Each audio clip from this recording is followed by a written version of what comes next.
Ya, Bismillahirrahmanirrahim. Assalamualaikum warahmatullahi wabarakatuh. Waalaikumsalam warahmatullahi wabarakatuh. Waalaikumsalam warahmatullahi wabarakatuh. Eh, Sobahul khair. Coba aku Nur. Ya, bagaimana kabar anak-anak semua? Alhamdulillah. Baik, Pak. Ya, Bapak absen terlebih dahulu ya, untuk kehadiran anak-anak semua. Yang pertama Faisal Rifki. Hadir Faisal Rifki. Hadir, Pak. Oh ya. Selanjutnya Mas Danan Sumbaga. Hadir, Pak. Kemudian Mas Daud Ahyari. Hadir, Pak. Kemudian selanjutnya Imam Sinatria. Siap hadir. Dan yang terakhir Muhammad Fauzan. Hadir? Hadir, Pak. Ya. Pada pembelajaran kali ini, insya Allah kita akan membahas tentang, mungkin ini hal yang baru bagi kalian ya, pernikahan dalam Islam. Mantap, Pak. Materi yang sangat menarik ya teman-teman, adik-adik semua. Bapak akan menampilkan slide PowerPoint untuk kalian ya. Bentar ya.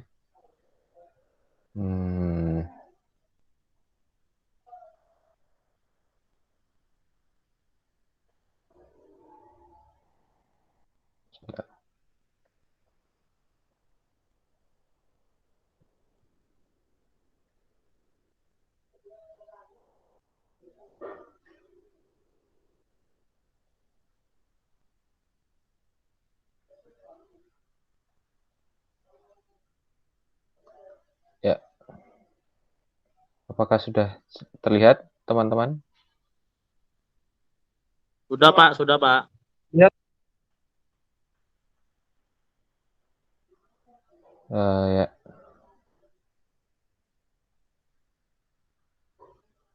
Sudah terlihat? Sudah terlihat ya teman-teman? Sebentar. Sudah, Pak.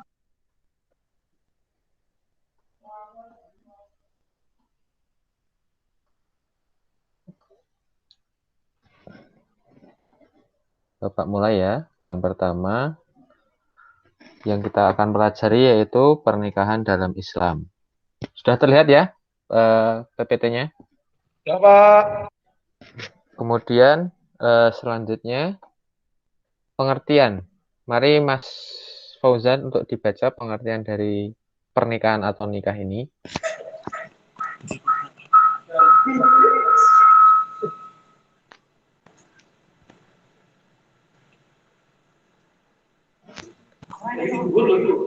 Yang mana, Pak? Pengertian ini, nikah itu. Kelihatan sudah? Ini slide-nya belum itu, Pak. Belum ini slide-nya. Oh ya, udah. Sudah. Pengertian. Nikah artinya suatu akad yang menghalalkan pergaulan antara seorang laki-laki dan seorang perempuan yang bukan mahramnya, sehingga menimbulkan hak dan kewajiban di antara keduanya dengan menggunakan lafaz inkah atau tazwij atau terjemahannya. Ya. Jadi lafaz inkah atau tazwij kan lafaz intinya saya nikahkan atau saya saya terima nikahnya dan saya kawinkan ya. Seperti yang insya Allah kalian sudah pernah dengar lah dari saudara kalian atau kerabat yang sudah pernah menikah, mengalami proses akad nikah. Ya, selanjutnya hukum pernikahan. Bapak bacakan ya. Pernikahan merupakan perkara yang diperintahkan syariat Islam demi terwujudnya kebahagiaan dunia dan akhirat. Allah berfirman dalam surat An-Nisa ayat 3, wa in khiftum alla tuqsitu fil yatama fankihu ma taba lakum minan nisa'i matna wa thulatha wa ruba'. Fa in khiftum alla ta'dilu fawahidatan aw ma malakat aymanukum dzalika adna alla ta'ulu. Dan jika kamu takut tidak akan dapat berlaku adil terhadap hak-hak perempuan yang yatim, bila mana kamu mengawininya, maka kawinilah wanita-wanita lain yang kamu senangi. 2, 3 atau 4. Kemudian jika kamu takut tidak akan dapat berlaku adil, maka kawinilah seorang saja atau budak-budak yang kamu miliki. Yang demikian itu adalah lebih dekat kepada tidak berbuat aniaya. Jumhur ulama telah menetapkan hukum dalam menikah menjadi 5.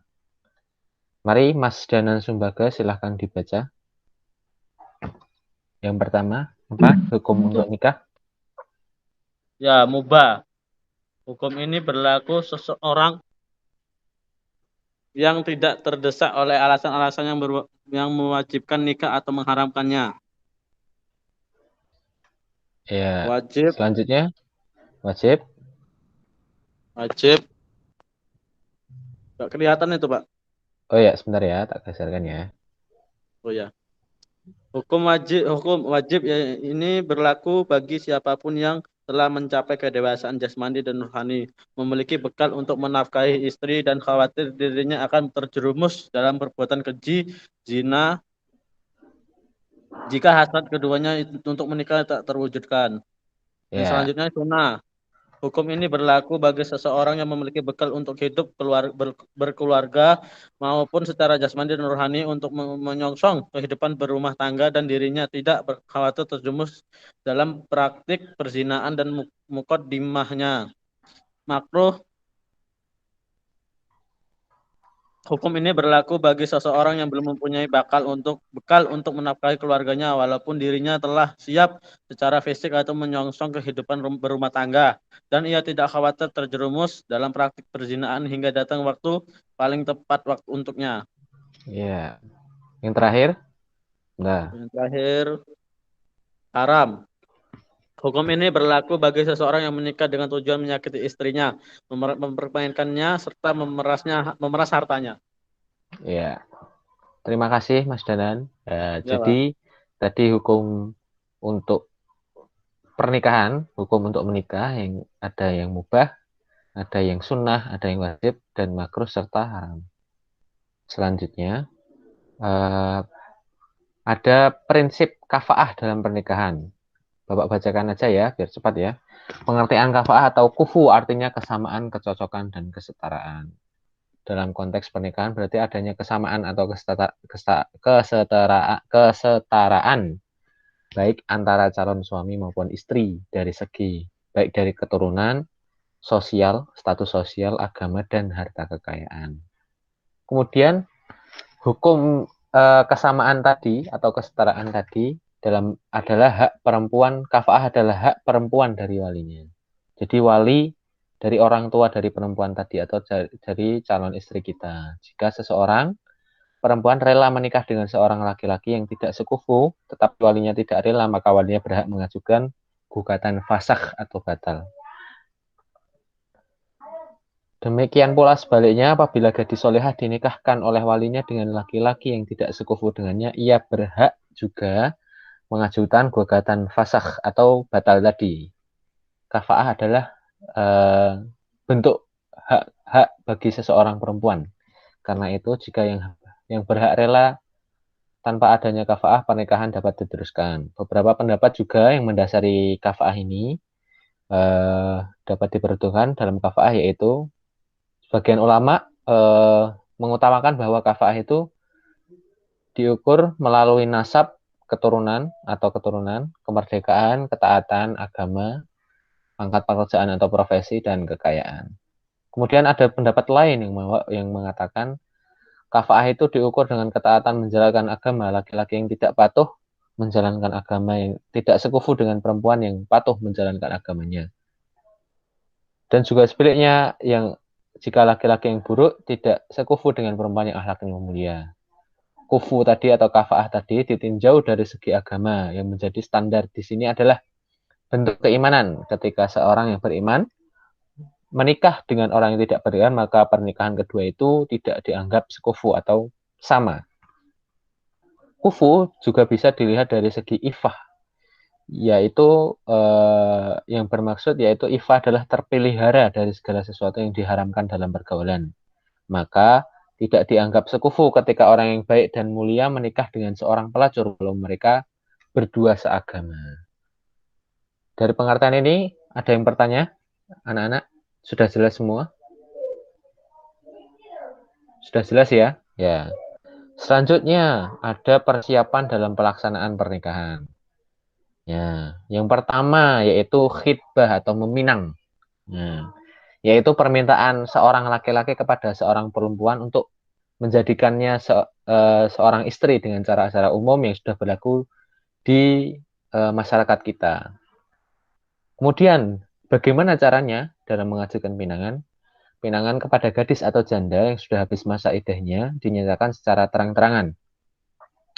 Kemudian, yang selanjutnya pinangan kepada janda yang masih berada dalam masa iddah tolak, bain atau ditinggal mati suami tidak boleh dinyatakan secara terang-terangan. Pinangan kepada mereka hanya boleh dilakukan secara sindiran. Ya, selanjutnya yang boleh dipinang yaitu perempuan yang bukan berstatus sebagai istri orang. Yang kedua, perempuan yang tidak dalam masa iddah.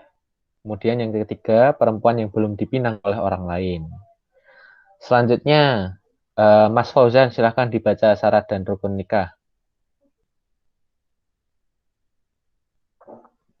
Dari calon suami.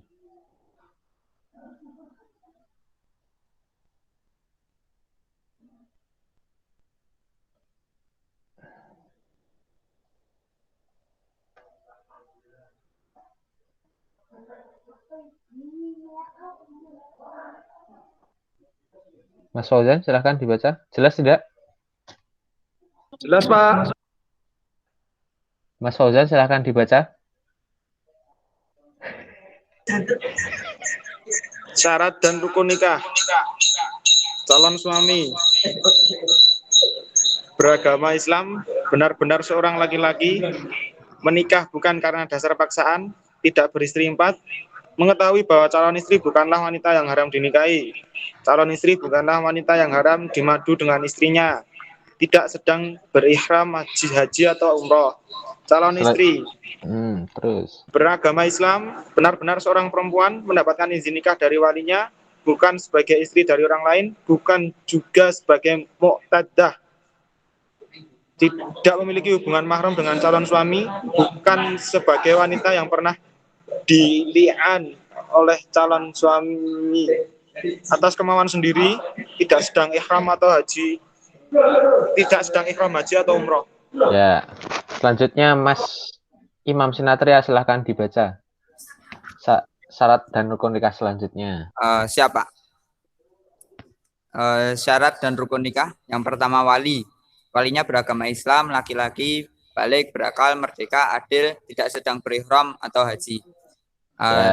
Yang kedua, 2 orang saksi, beragama Islam, 2 orang laki-laki, dewasa, berakal, merdeka, dan adil. Melihat dan mendengar, memahami bahasa, dan digunakan dalam akad, tidak sedang ihram haji atau umroh, hadir dalam ijab kabul. Ya, terima kasih. Selanjutnya, pengertian dari wali tadi. Syarat dari wali. Saya bacakan saja ya, Bapak bacakan ya. Menggunakan kata yang bermakna menikah atau mengawinkan, baik dalam bahasa Arab, bahasa Indonesia, atau bahasa daerah sang pengantin laki-laki. Lafadz ijab kabul diucapkan pelaku akad nikah, pengantin laki-laki dan wali pengantin perempuan.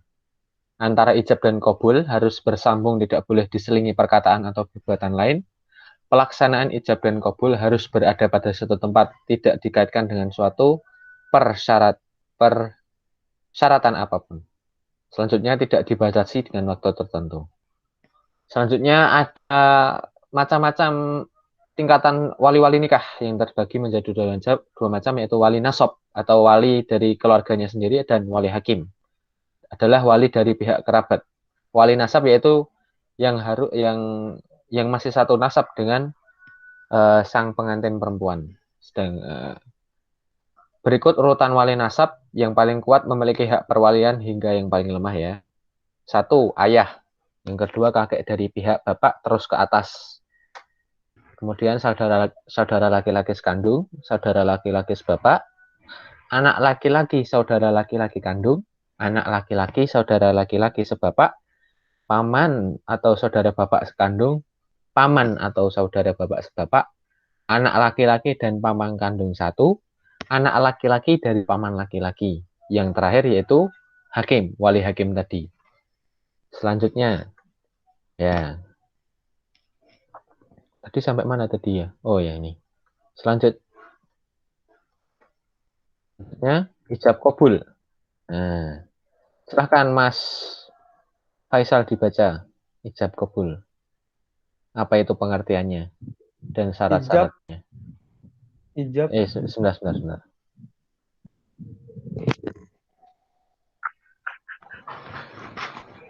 Dah. Ya, Ijab sudah. yaitu ucapan wali dan dari pihak perempuan atau wakilnya sebagai penyerahan kepada pihak pengantin laki-laki. Sedangkan qabul yaitu ucapan pengantin laki-laki atau wakilnya sebagai tanda penerimaan. Adapun syarat-syarat ijab qabul adalah sebagai berikut. A. Orang yang berakal sudah tamyiz. B. Ijab qabul diucapkan dalam satu majelis. C. Tidak ada pertentangan antara keduanya. C. Yang berakad adalah yang mendengar atau yang memahami bahwa keduanya melakukan akad. E. Lafaz ijab qabul diucapkan dengan kata nikah atau tajwiz atau yang seperti dengan kata-kata itu. F. Tidak dibatasi dengan waktu tertentu, misalnya setahun, sebulan, dan sebagainya. Ya. Selanjutnya, mahar. Nah, pasti dalam pernikahan ada mahar yang diserahkan oleh pengantin laki-laki kepada pengantin perempuan. Silahkan Mas Tahyari dibaca.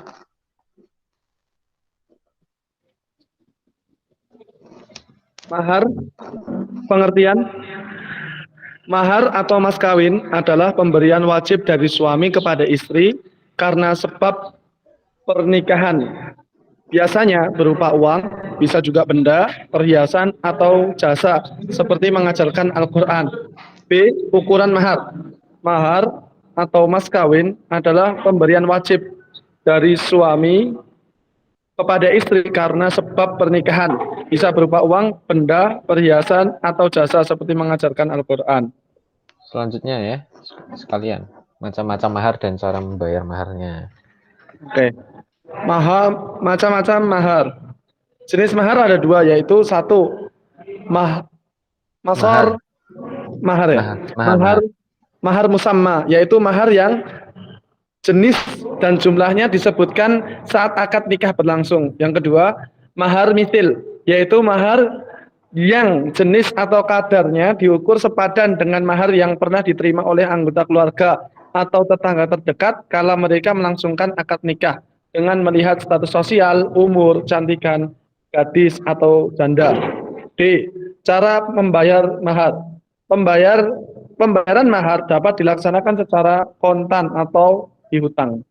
Ya, selanjutnya yang terakhir ya, hak dan kewajiban ketika sudah menjadi suami dan istri. Kewajiban bersama antara suami dan istri yaitu yang pertama mewujudkan pergaulan yang serasi, rukun, damai, dan saling pengertian. B. Menyayangi semua anak tanpa diskriminasi. Yang C.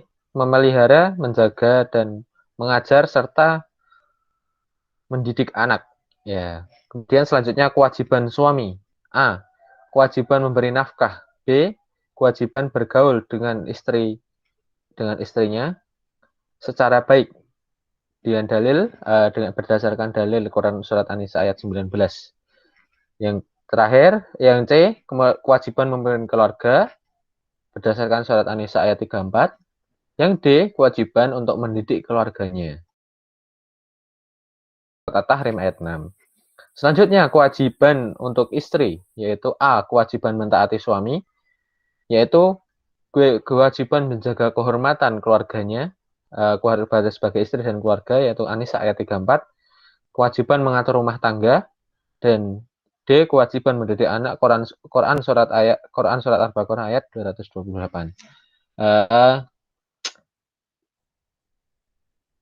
Ini sekian dari yang bisa Bapak sampaikan pada pertemuan kali ini. Masih ada pertemuan selanjutnya yang pembahasannya masih dalam konteks pernikahan. Yaitu pekan depan kalian harus membuat presentasi masing-masing, membuat kelompok, bisa masing-masing mempresentasikan dengan memilih satu dari materi yang disediakan oleh Bapak, yaitu yang pertama tolak atau tolak, kemudian khuluk, kemudian fasakh dan iddah. Mengenai tugas ini ada yang bertanya, ada yang ditanyakan. Apakah sudah jelas anak-anak semua? Sudah paham tentang tugas yang diberikan? Paham, Pak. Ya. Terima kasih. Cukup sekian untuk pertemuan kali ini. Terima kasih atas atensinya dan perhatiannya anak-anak semua. Bapak akhiri, wassalamualaikum warahmatullahi wabarakatuh. Waalaikumsalam warahmatullahi wabarakatuh. Syukron, Ustaz. Ya, terima kasih ya.